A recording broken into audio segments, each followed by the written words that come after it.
Yo, what's up guys? My name is Top 5 Dude. Today we'll be counting down the top 5 kids you won't believe actually exist. Quickly before we start, you can go ahead and leave a comment down below including the hashtag kids, and you might win one of the 3 shoutouts at the end of my next video. I would also appreciate it if you could turn on my channel notifications by clicking on the bell icon. And with that said, let's jump right on into the list. Starting today's list off, we have a girl who has her foot attached to her knee. Now, if that wasn't weird enough already, her foot is also rotated 180 degrees. Now, this obviously has a reason. She basically had a really big tumor in her knee, and the only way to save her leg was by removing a part of that leg, and then they reattached her foot onto her knee backwards. The weird thing is that she can still move her foot entirely, and I personally did not even know this was possible until now. She's an incredible dancer, especially when you consider she has a prosthetic leg. And when Gabby Shull removes the prosthetic, you realize how remarkable she truly is. She has a backward leg. I'm pretty amazed by how much I can do. Gabby loved to dance from the time she was 3 years old, but in 2010, she experienced sharp pain in her knee. An MRI revealed a tumor. Gabby was diagnosed with osteosarcoma, a rare form of cancer. Her mom, Debbie. She started crying immediately. She says, "Am I going to die?" And we said, "No, you're not." A surgeon recommended rotationplasty. That's when the knee is removed and the lower leg is rotated backwards and fused with the thigh, allowing the ankle to function as the knee. They had to estimate how tall she would grow so that by the time she was fully grown, the ankle joint would line up with the knee joint. I was expecting it to look odd, so once I got over that, it was just learning how to walk again. Learning to walk again meant lots of painful rehab. I prayed a lot and I just stayed positive through the whole thing. Rehab lasted a year and the brave young girl prevailed, mastering the use of her prosthetic leg with ease. Moving on, we have 2 twins who share the same body. They also call it conjoined twins. Most of the times these twins only share the same body, but these 2 little kids also share the same brain. They can probably read each other's mind, which would be quite weird to be honest. The girls are over here watching TV.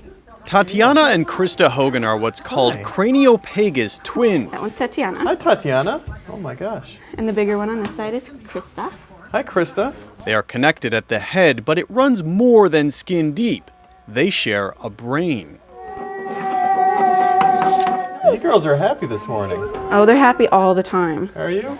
They are true medical wonders. These twins, I think to our current knowledge, are the only ones that do have a common neurological connection. When we visited their home in British Columbia, Canada, we were amazed to learn that nothing seems to slow them down. What appears to be an insurmountable physical challenge to them is just normal. Okay, I come sit.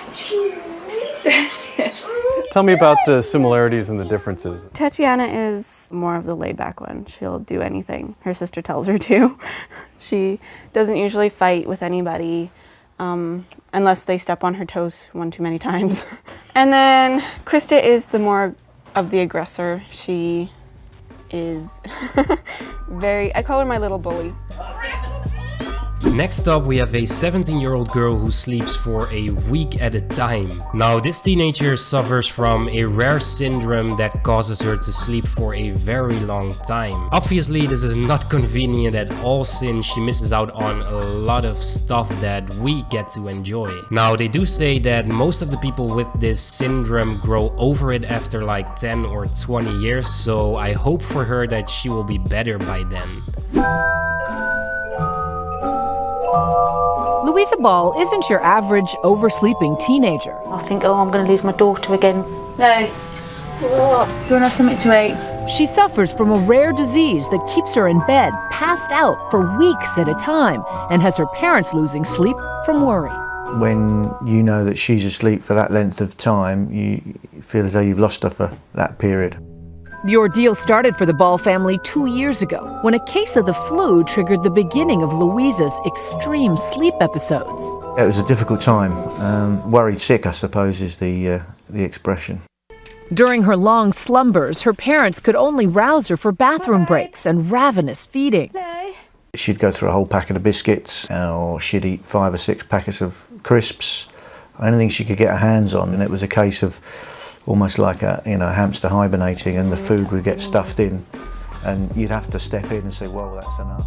Moving on, we have a girl who did not see a doctor because she couldn't really pay her health insurance. A few days after she caught strep throat, it got really bad and it almost got to the point where it killed her. Now, she stated herself that it has been years since the last time she got sick. For some reason, her heart, lungs, and her brain were failing because of this strep throat. Eventually, her toes and fingers started turning all black and they literally had to remove 5 fingertips and 2 toe tips. Was a health-conscious young woman who stayed in great shape. I hadn't been sick in forever. It'd been years. So when Shelby Smith went to work at this trendy boutique and started feeling feverish, her co-workers became alarmed. She was shivering and so cold and didn't know why because she was getting a fever. The 27-year-old's fever spiked to a dangerously high 103 degrees. Shelby had strep throat. She figured she'd just ride it out. She says she can't afford health insurance, so she never saw a doctor.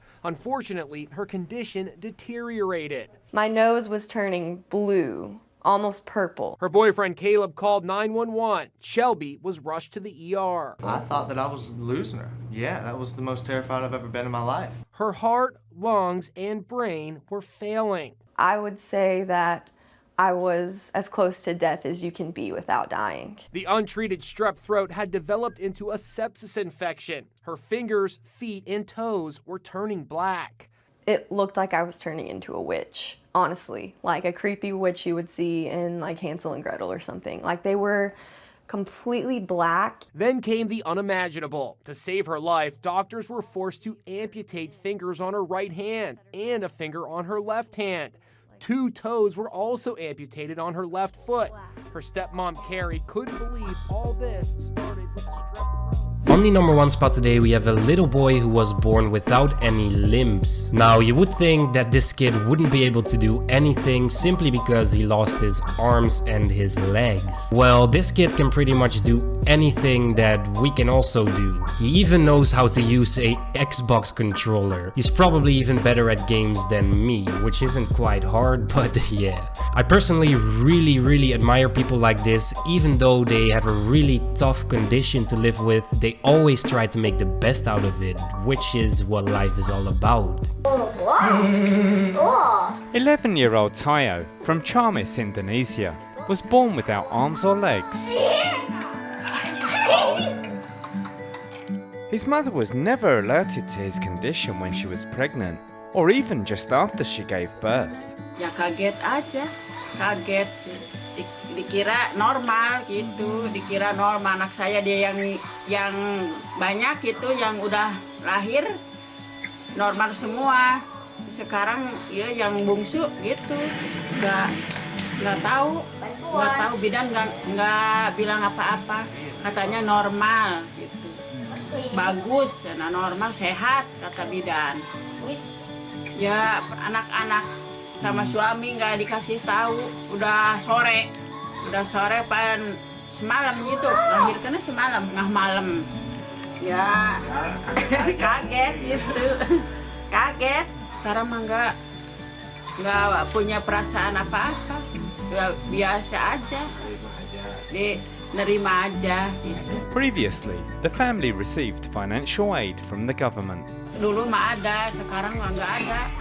Udah hampir 1 tahun ya nggak ada. These were all the videos for today, guys. Let me know down below which one you thought was the most unbelievable out of this list. As always, I'll be giving 3 shoutouts. The first shoutout goes to Stardust, the second shoutout will go to Funtime Betty, and the last shoutout goes to Danielle Ruiz. Go check out their channels if you have some free time. If you do, then don't forget to comment something on one of their videos saying something like Top 5 Dudes Send You. I hope you enjoyed today's video. If so, then you know what to do. Smash that like button like always. And until next time, I'm out. Peace.